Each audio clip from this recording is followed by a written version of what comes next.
Queridos, ser solidario con el extranjero, darle hospitalidad y cariño, nos hace pensar sobre nuestro propio desamparo y comprendemos que dentro de todos nosotros hay un extranjero que jamás sabe si un día tendrá que andar el camino de la incertidumbre y el éxodo.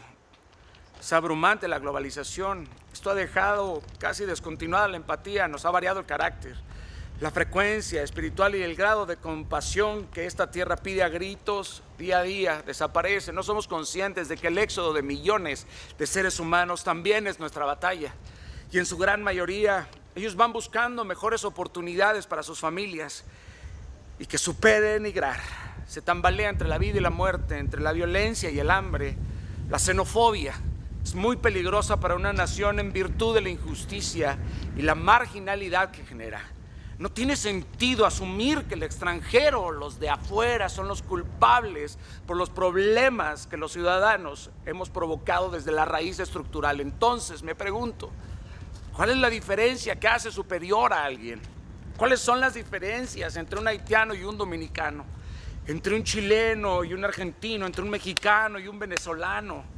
Podremos enumerar miles de diferencias físicas, culturales, ideológicas para argumentar, pero ninguna me parece aceptable.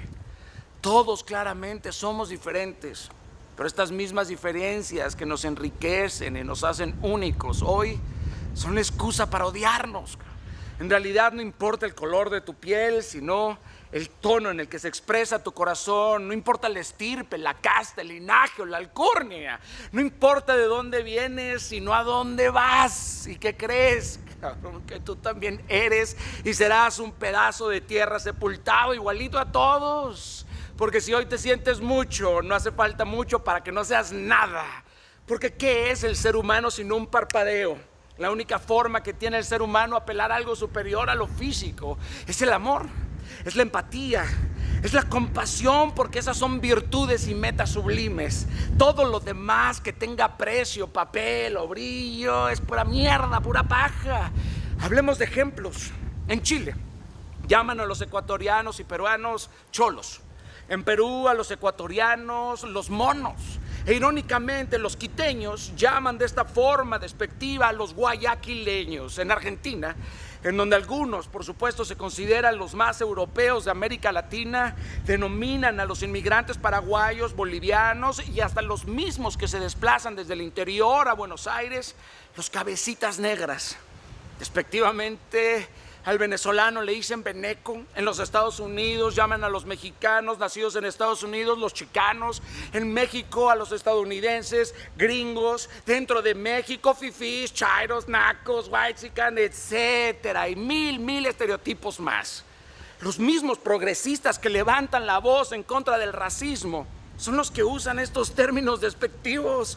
En Colombia, pues los de la costa, el cachaco, etcétera. Miren, entiendo que puede sonar a costumbre poner sobrenombres a los nativos de diferentes países, nicas a los nicaragüenses, catracho al hondureño, al salvadoreño, los guanacos, al costarricense, puesticos.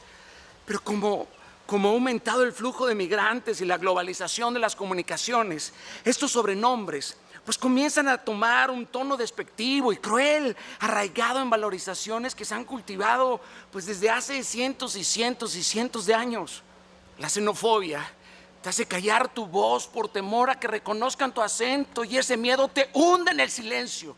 La xenofobia mancha la belleza de una ciudad y de un país entero. Es un hoyo negro que se traga la luz y deja en penumbras a la sociedad. La xenofobia es una excusa, es un pretexto para someter, y es así como el ser humano ha perdido a través de la exaltación del odio y permite que sucedan estas atrocidades con el prójimo. La especie humana ha usado su propia crueldad en contra de su semejante. Inclusive hay quien se adjudica un criterio genético con la justificación de esta nefasta actitud. Otros usan la religión para legitimar la invasión de territorios, el asesinato de inocentes. Una de las principales razones de este odio hacia el otro desde la antigüedad hasta nuestros días es la absoluta ignorancia sobre la unicidad de cada ser humano y la falta de valores morales, así como los objetivos codiciosos e instintos hacia la explotación y el saqueo de los otros. Hoy Quienes migran para sobrevivir a la explotación y a la violencia en sus patrias, lamentablemente continúan siendo tratados como los otros, los extraños, los arrinconados, los intrusos, los que vienen a quitarnos el trabajo, los sudacas, los frijoleros. Se olvidaron que todos estamos en esta aldea global. El viento no se alquila, el cielo no se vende. Suficiente espacio hay para agitar todas las banderas con empatía y aún no estamos listos para esta plática. ¡Coño! Las actitudes inhumanas, las sanciones e imposiciones en este mundo supuestamente civilizado contra las involuntarias y trágicas inmigraciones de las masas son inaceptables.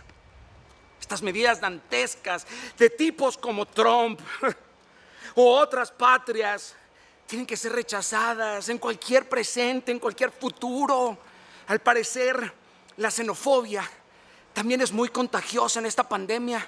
Es posible que sea una cepa de la que no tenemos cura. La pandemia ha sido usada como pretexto para agredir a minorías que de por sí sufren discriminación racial y crímenes de odio, tal y como lo sufren los migrantes, los descendientes de migrantes y otros grupos vulnerables. Y para muestra de esto, solo nos basta navegar 5 minutos en las redes sociales. Es inaudito que se siga recrudeciendo esta estúpida disputa que se esconde en el delirio cultural, en el delirio étnico y religioso, que en el fondo son parte de intereses políticos y económicos. Miren, yo puedo entender el miedo al contagio, a la falta de recursos sanitarios y que la fragilidad económica sea un ingrediente del momentum explosivo, pero esto no debe ni puede justificar y mucho menos fomentar el rechazo a otro ser humano. Estamos a la mitad de una tormenta perfecta. En épocas de incertidumbres, por obvias razones, esto lo es. Solemos sentirnos más seguros con lo que conocemos, con lo cercano. Pero esto, querido, es una estupidez. No podemos pensar que la amenaza viene de afuera. Esto es explicar una situación muy compleja de forma reducida y de forma equivocada. Hoy el número de víctimas de la intolerancia y el delirio de superioridad sigue creciendo gracias a los salvajes castigos inhumanos y atroces, extremistas, que emulan a los inquisidores cristianos en pleno siglo XXI. Y lo grito a 20 voces: la discriminación, el odio étnico, la intolerancia y el racismo destruyen vidas individuales y comunidades enteras que se conducen al genocidio. No nos vayamos tan lejos. No han pasado ni 100 años de la terrible llegada del Partido Socialista en Alemania. Este puede ser el ejemplo más claro, importante y vomitivo de la historia contemporánea, y por supuesto más demostrativo del peligro que produce exaltar los odios y de cómo estos odios son la tierra fértil en los momentos de crisis económicas y sociales. La xenofobia y el racismo sin duda provocaron gran parte del desenlace de la Segunda Guerra Mundial, en la cual se perdieron millares y millares de vidas en los campos de batalla, en los campos de concentración, y derivó con el Enola Gay disparando la letal carga atómica sobre Hiroshima y Nagasaki, misma que abrió la puerta al terror más violento de la humanidad. Queridos, el desarrollo vertiginoso de las comunicaciones ha acelerado la velocidad con la que se expande la violencia y el rencor, misma que se anida entre los pequeños grupos intolerantes y radicales, los cuales de forma inmediata se identifican y se fortalecen como pequeños islotes en donde se cultiva el odio y la pasión por la xenofobia.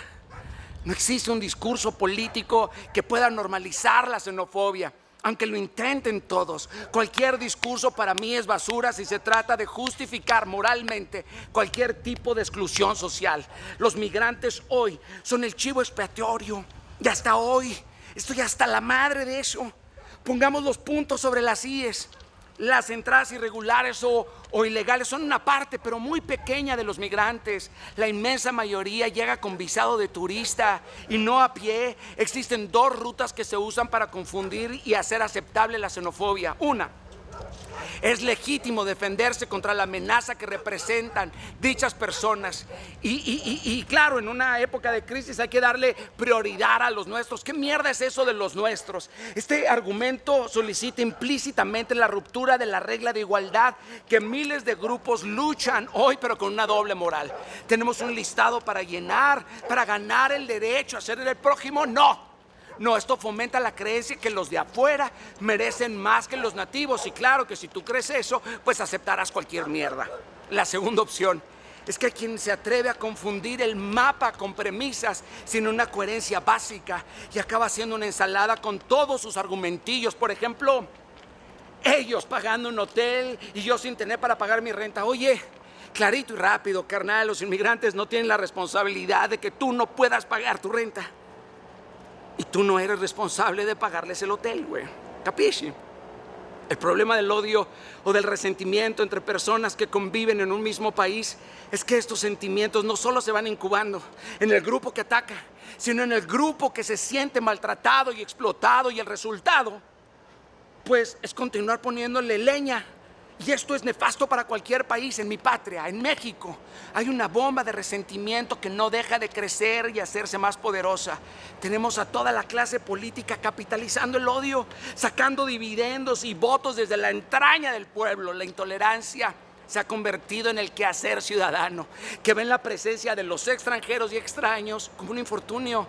La crisis es un burdo pretexto para las prácticas de la intolerancia, cualesquiera que sean sus manifestaciones políticas, étnicas, culturales, religiosas, me vale madres. Tenemos que entender que el desplazamiento de personas de un lugar a otro, buscando mejores horizontes, no es un problema que se pueda resolver cerrando fronteras o fomentando el odio o el desprecio hacia otras personas. La crisis económica, político-social hace que el hambre derribe montañas, muros y fronteras, porque el hambre y la miseria están por encima de cualquier frontera. Primero van los derechos universales y fundamentales antes que las leyes locales que desmantelan la dignidad de un ser vivo.